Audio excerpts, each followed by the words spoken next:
নাসরিনা পা লড়বে, নাসরিনা পা এগিয়ে চলে, শিশুটি মায়ের কোলে, সেই শিশুটি দিয়া বলে, মায়ের কোলে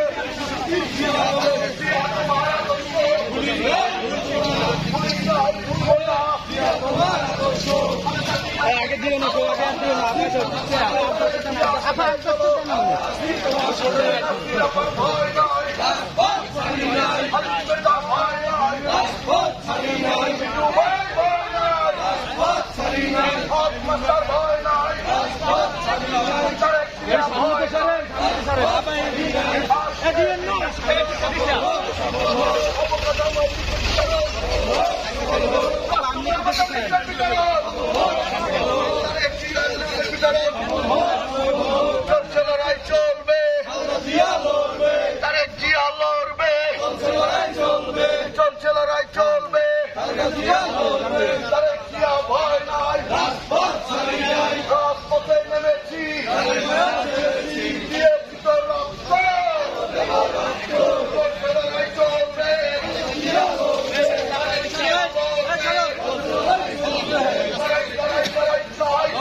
চেয়ারম্যান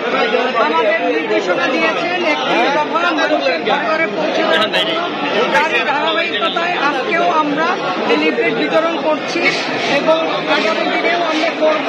কারণ এটা আমাদের 17 বছরের এই ফ্যাসিস্টের বিরুদ্ধে একটা প্রতিশোধ। আমাদের এই একটি দফা বাস্তবায়নের জন্য আমরা মানুষের ঘরে ঘরে করছি এবং তাদের কাছে আমরা এই দফার ব্যাখ্যা বুঝিয়ে দেওয়ার চেষ্টা করছি।